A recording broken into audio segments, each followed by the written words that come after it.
डोडा शहर में यूं तो भीड़ भाड़ व ट्रैफिक जैम आम बात है। इस छोटे से पहाड़ी शहर डोडा में जरूरत से ज्यादा वाहनों के होने के कारण आए दिन लोगों को जाम की समस्याओं से जूझना पड़ रहा था। मुश्किल तब आती है जब किसी मरीज को इमरजेंसी के लिए अस्पताल ले जाना पड़ता था। इन्हीं सभी परेशानियों को देखते हुए डोडा प्रशासन ने मल्टीपर्पज कार पार्किंग की बुनियाद रखी और ये कार्य निरंतर जारी है। परंतु जहां ये कार पार्किंग बन रही है, वहां पहले रेडी फड़ी वाले अपनी रेडी लगाकर अपना और अपने परिवार का भरण पोषण करते थे, परंतु अब इन पर रेडी फड़ी वालों पर प्रशासन की ओर से डंडा चलाया जा रहा है। इनके साथ बदसलूकी की जा रही है। लोग यहां पिछले 26 सालों से काम कर रहे हैं। सरकारी कर्मचारियों को किसी ने हक नहीं दिया कि एक बुजुर्ग पर हाथ उठाएं। वहीं सरकारी अधिकारियों ने कहा कि लोकसभा चुनाव की घोषणा हो चुकी है, यहां वीआईपी मूवमेंट होती है, लेकिन सवाल ये है कि इन सरकारी कर्मचारियों की मनमर्जी बदसलूकी पर कौन रोक लगाएगा। इन सब ने जिला प्रशासन से हस्तक्षेप की मांग की है।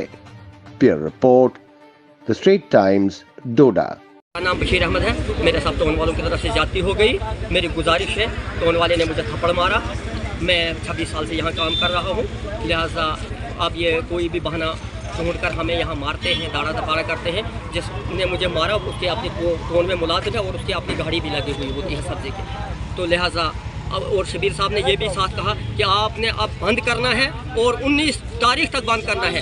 तो 1996 से यहाँ इलेक्शन हो रहे हैं, कोई नया नहीं आया। तो कभी किसी इलेक्शन में हमें ज़्यादा से ज़्यादा इलेक्शन से पहले 2 दिन या 3 दिन हमने बंद किया। आज मालूम नहीं आज हमें क्यों ये पहले ही बंद करा रहे हैं। लिहाजा हमारी रिक्वेस्ट है कि हमें काम करने दे दें। हम गरीब लोग हैं, मजलूम लोग हैं, मुश्किलात में हैं, हमारे भी बाल बच्चे हैं, हम फाका कशी के शिकार हैं, किराया दे रहे हैं, 50-50 किलोमीटर से यहाँ काम कर रहे हैं। लिहाजा हमारी गुजारिश है कि डीसी साहब से, एडमिनिस्ट्रेशन से कि मेहरबानी करके वो टोन वालों को ये बता दें कि हमें बिला वजह तंग मत करें। मुझे पता नहीं है, लेकिन यहाँ 24 घंटे गाड़ी लगाकर होता है। उसकी सब्जी गाड़ी, वो टोन में मुलाजिम भी है 2 आदमी, और उनकी गाड़ी यहाँ लगी होती है। वो कुछ पता नहीं, कुछ प्रेसिडेंट जैसे बनाया हुआ है, उसकी 2 गाड़ियाँ, एक उधर लगी होती है, एक सब्जी की। यहाँ पे लोगों से पूछे और वो मुझे खुद भी खड़े थे।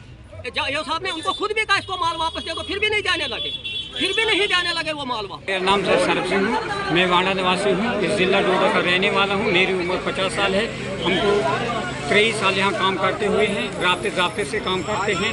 अड्डे की रिपीटेशन हुई, अड्डे की रिपीटेशन के बाद हमको इधर काम करने दिया गया है। लेकिन आज सुबह जब भी रियासत जम्मू कश्मीर इलेक्शन का ऐलान हो गया, इलेक्शन के ऐलान के बाद हम समझते हैं कि वीआईपी मूवमेंट होती है। वीआईपी मूवमेंट हम गवर्नमेंट के साथ हैं। जब भी वीआईपी मूवमेंट होगी सर, हम बिल्कुल माल बंद करेंगे।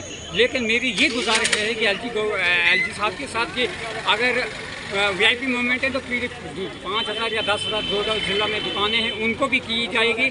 हम गवर्नमेंट के साथ हैं, हम ईओ साहब के साथ हैं और डेवलपमेंट कमिश्नर जिला डोडा से यही गुजारिश रही कि इनने गरीबी देखी भी है, गरीबी जानते भी हैं और बहुत बड़े इंसाफ ऑफिसर हैं। मैं कहता हूँ इस रियासत में ऐसा जैसा कोई ऑफिसर नहीं होगा। ये हमसे इनको मुल्ला की दौड़ मस्जिद तक होती है, हमें मुल्ला की दौड़ डीसी डोडा साहब के साथ है और हमें काम करने दें। टाउन वालों का बाहुकुम है कि 19 तक आप बंद रहें, 19 तक हमारे बच्चे भूखे मर जाएंगे। आपके माध्यम से एलजी के साथ उर्दू पर पार्लियामानी सीट पे जो लोकसभा में 4 कैंडिडेट लड़ रहे हैं, उनके साथ भी हम्बर रिक्वेस्ट रहेगी हमारी कि आप हमारे बच्चों के जिम्मेदार रहो। तो अगर हमें कोई गलत पाया जाता है, रोड के आगे लगाया जाता है या किसी को थप्पड़ मारा जाता है, उसके जिम्मेदार हम हैं। उसकी पूरी की पूरी एडमिनिस्ट्रेशन हम पर कार्रवाई कर सकती है।